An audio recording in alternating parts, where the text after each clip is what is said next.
Hello everyone, welcome to our channel on study Mitra. So आज की जो हमारी क्लास है इसमें हम लोग एक छोटा सा टॉपिक है हमारा दीज दैट, ठीक है, दिस और दोस, इसको कवर अप करेंगे।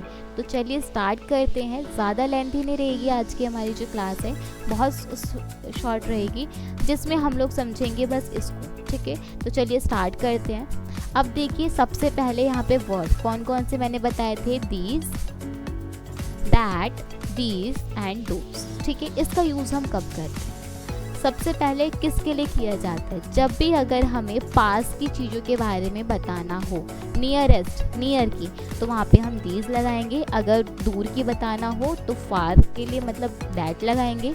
अगर हमें बहुत सारे हमारे पास चीज़ें हैं उसके बारे में बताना है, मतलब प्लूरल के लिए प्लूरल भी होना चाहिए और साथ में नियर मतलब पास होना चाहिए, तो उसके लिए हम दीज लगाएंगे। और अगर बहुत चीज़ें हैं मतलब प्लूरल चीज़ें हैं आपके पास और वो आपसे दूर हैं, तो वहाँ पे आप दोस का यूज़ करेंगे। सेम उस तरीके से अगर सिंगल कोई चीज़ है उसके बारे में आप बता रहे हैं तो दिस, अगर आप सिंगल चीज़ के बारे में बता रहे हैं लेकिन आप उससे दूर हैं तो वहाँ पे आप क्या यूज़ करेंगे, दैट, ठीक है। तो आप लोगों को समझ में आ गया। नियरेस्ट के लिए these and these, this and this, और दूर के लिए दैट एंड दोस, ओके। आइए इसको और समझते हैं। आपने लिख दिया सिंगुलर के लिए, ये भी सिंगुलर के लिए, प्लूरल के लिए, दोनों चीज़, ठीक है। नियर फार ये आप लोगों को मैंने बता ही दिया था। अब इसको समझ लेते हैं यहाँ पे। अब देखिए यहाँ पे दिस का मतलब होता है यह, दैट का मतलब होता है वह, एक चीज के बारे में मतलब सिंगुलर के बारे में बात हो रही है, ठीक है। दीज का मतलब होता है ये, मतलब प्लूरल चीज, मतलब ये चीजें। और दोस का मतलब होता है वे, ठीक है। एग्जाम्पल के साथ समझते हैं, बहुत इसी तरीके से समझ में आएगा। जैसे मैंने यहाँ पे बोला दिस, दिस का मतलब क्या होता है, यह, ठीक है। आइए देखते हैं, नियरेस्ट चीज के बारे में बात हो रही है। जैसे मैंने बोला यह मेरी किताब है, यह मेरी किताब है, तो ये चीज़ क्या है, आपके नियर में है, तो वहाँ पे आप क्या यूज़ करेंगे, दिस लगाएंगे, ठीक है। तो this is my book, this is my book, okay.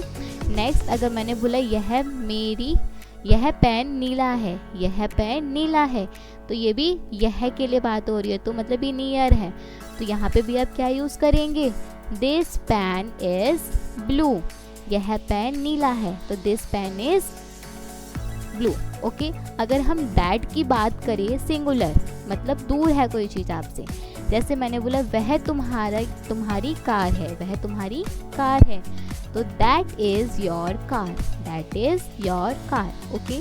अब मैंने बोला वह घर पुराना है, वह घर पुराना है, तो वह के लिए क्या लगा, दैट, तो that house is old, that house is old, okay.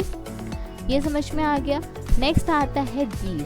These का यूज़ हम कब करते हैं, ये मतलब प्लूरल के लिए, और कोई चीज़ आपके पास है मतलब नियर है। जैसे ये मेरे दोस्त हैं, ये मेरे दोस्त हैं, तो these are my friends, okay. अब मैंने बोला ये सेब ताज़े हैं, ये सेब ताज़े हैं, तो नियर है वो चीज़ें आपके, तो वहाँ पे आप क्या यूज़ करेंगे, दीज, ठीक है। These apples are fresh. अगर सिंगुलर, एक और चीज़ बतानी है आप लोगों को, अगर सिंगुलर चीज़ के बारे में बात हो रही है तो वहाँ पे आप एज लगाएंगे। अगर प्लूरल के बारे में बात हो रही है तो वहाँ पे आप लगाएंगे आर, ठीक है, जैसे इसमें यूज़ किया गया, ठीक है। ये समझ में आ गया। अब देखिए दोज, वही चीज़ है फार के लिए, जैसे मैंने बोला वे तुम्हारे जूते हैं, वे तुम्हारे जूते हैं, तो those are your shoes, okay. Next ये वे तारे सुंदर हैं, वे तारे सुंदर हैं, तो those stars are beautiful, those stars are beautiful. तो इस तरीके से आप यूज़ कर सकते हैं सेंटेंसेस को, ओके। अब यहाँ पे डिफरेंस देख लेते हैं एक बार, नियर एंड फार, ठीक है। नियर के लिए आप दिस और दिस लगाएंगे, ठीक है, और फार के लिए दैट एंड दोज का यूज़ करेंगे, या तो आप इसका स्क्रीनशॉट ले सकते हैं। एग्जाम्पल देखते हैं। जैसे मैंने बोला dash is my mobile, dash is mobile, ठीक है। तो यहाँ पे आपको बस देखना है दीज, दैट, दीज या डोज में से क्या आएगा, ठीक है। डैश इज माई मोबाइल, तो क्या बोलेंगे, आंसर आएगा दिस, ठीक है। क्योंकि यहाँ पे क्या लगा है, इज, और यहाँ पे किस चीज़ की बात हो रही है, सिंगुलर की। तो आपको पता चल जाएगा यहाँ पे क्या आएगा, दिस आएगा। ठीक है, नेक्स्ट देखते हैं। Dash is your school, dash is your school over there. तो यहाँ पे क्या आएगा, दिस आएगा या फिर दैट आएगा, ये आप लोग हमें कमेंट बॉक्स में मैसेज करके बताएं। ठीक है, नेक्स्ट है dash are my keys on the table, dash are my keys on the table. ठीक है, ये आप लोग बताएंगे, ये जितने भी फिल इन द ब्लैंक है। नेक्स्ट है dash birds are flying in the sky, dash birds are flying in the sky, इसका भी क्या होगा आप लोग बताइएगा। ठीक है, नेक्स्ट है dash is a beautiful flower, dash is a beautiful flower. तो यहाँ पे क्या आएगा, दीज आएगा या फिर यहाँ पे आपको पता चल गया क्या आना चाहिए, यहाँ पे आएगा आपका these, dash this is a beautiful flower. Okay, next है यहाँ पे मैं बता देती हूँ एक बार, dash is your school over there, या ये आप बताएंगे। ठीक है, नेक्स्ट है dash are my keys on the table. तो यहाँ पे क्या आएगा, दीज आएगा यहाँ पे। ठीक है, these are my keys on the table, table पर है। ठीक है, यहाँ पे आएगा dash birds are flying in the sky. तो यहाँ पे क्या आएगा, जो बर्ड्स है वो क्या हो रही है, स्काई में फ्लाई कर रही है, तो यहाँ पे आना चाहिए दोज। ठीक है, एक तरीके से वो दूर भी है, स्काई में फ्लाई कर रही है बर्ड्स, एक नहीं है बहुत सारी बर्ड्स हैं। ठीक है, इसका आप लोग मेरे को कमेंट बॉक्स में मैसेज करके बताएंगे सेकंड वाले का आंसर क्या हो सकता है। ठीक है, आप लोग को समझ में आ गया ये किस तरीके से हम यूज़ करेंगे। ओके, नेक्स्ट है dash chair are very comfortable, dash chair are very comfortable. आप यहाँ पे क्या यूज़ कर सकते हैं, दिस भी लगा सकते हैं, सॉरी दिस नहीं लगेगा, यहाँ पे दीज आएगा, यहाँ पे क्या आएगा, दीज आएगा। ठीक है, तो यहाँ पे आप दीज लगाएंगे। Okay, next dash is not my bag it's your, यह मेरा बैग नहीं है आपका बैग है, क्या आएगा यहाँ पे, यहाँ पे आएगा दिस, क्या लगाएंगे यहाँ पे, दिस, यहाँ पे आएगा दिस। ठीक है, next dash books belong to him.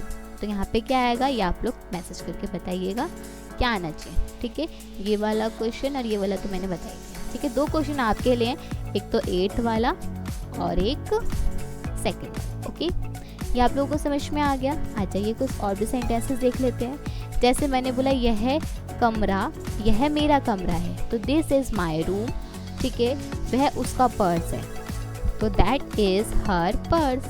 Okay, ये अच्छे तोहफे हैं, ये अच्छे तोहफे हैं, तो ये की बात हो रही है, तो these are nice gifts. Okay, वे उसके खिलौने हैं, वे उसके खिलौने हैं, तो those are his toys. Okay, आप लोग को समझ में आ गया। एक और इस तरीके से, और अगर इसको अच्छे से याद करने मतलब हेल्पिंग वर्ब आपको परेशानी है इसके साथ, तो आपको पता है दीज के साथ इज लगेगा। ठीक है, दीज के साथ आपको आर लगाना है। ठीक है, अगर दैट लगाते हैं वहाँ पे आप वॉज भी लगा सकते हैं।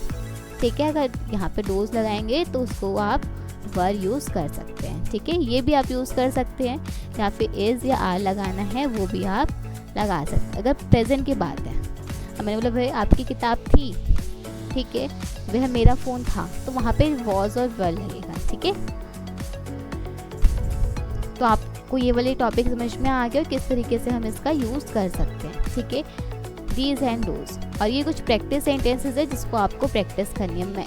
मैं यहाँ पे सेंटेंसेस छोड़ देती हूँ, इस तरीके से आप उसकी प्रैक्टिस कर लीजिएगा। ठीक है, ये मेरे घड़ी है, यह बच्चा बहुत प्यारा है, यह दरवाज़ा खुला है, वह तस्वीर सुंदर है, यह मोबाइल नया है। ओके, नेक्स्ट वह पहाड़ बहुत ऊंचा है, वह लड़की तेज दौड़ती है, वह बिजली खिड़की पर है, वह बिल्ली खिड़की पर है। ठीक है, नेक्स्ट वह पेड़ बहुत पुराना है, नेक्स्ट वह रास्ता लंबा है। तो ये सेंटेंस आप लोगों के, या तो आप इसका स्क्रीनशॉट लीजिए या फिर इसको आप पॉज करके पढ़ लीजिएगा। मैंने सारे सेंटेंसेस रिपीट कर दिए हैं, ठीक है। तो अगर आपको इसमें कोई डाउट हो तो आप हमें कमेंट बॉक्स में मैसेज करके पूछ सकते हैं, अदरवाइज मिलते हैं हम नेक्स्ट वीडियो में। ओके।